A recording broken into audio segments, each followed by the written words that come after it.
Lolo, before you say anything, I want you to know that I'm happy with my decision and sana maging masaya rin kayo. What are you talking about? We're engaged.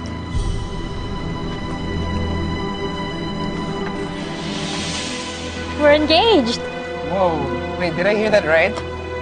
Did I hear that right? You have better news pa than me. I'm home, that's my news. Oh my gosh! Yes. Akala ko ba nagkaintindihan na tayo tungkol sa lalaking ito? Allison, no one wants Mark here. Sir, wait. Do I look like I want to talk to you? Fred, huwag mo naman silang ganunin. Pakinggan na lang muna natin sila. No, I think it's great news. Why can't we be happy? You gave me another chance. I'm sure you can give Mark another chance, no? Because your family. He's not. And he never will be. Fred, No, Luisa. Ako nang kakausap kay Lolo. Ikaw na bahala kay Mark.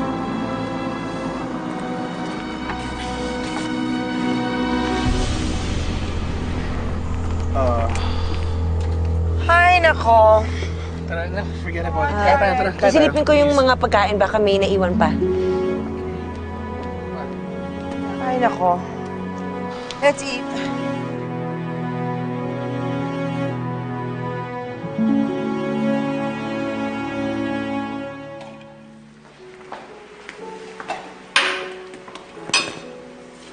I thought I had you back, Allison.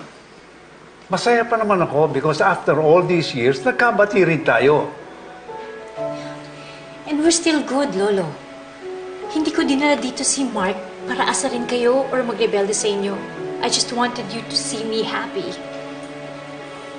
You really want to marry that guy? Yung tumanggap sa akin ng pera pagkatapos iniwan ka? Lolo, if there's one person na dapat magalit, ako yun. At hindi lang kay Mark, pati sa inyo. Nagawa ko na yun. I spent years hating you both. And I'm tired. Gusto ko lang maging masaya. Can't you just support that? I don't know, Allison.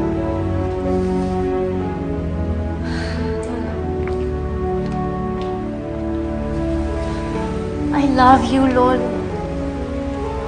But I also love Mark. Masaya ako na nagkabati na tayo.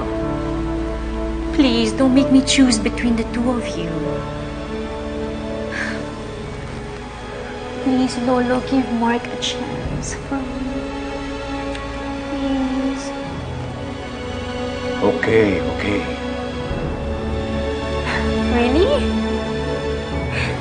Thank you, Lolo.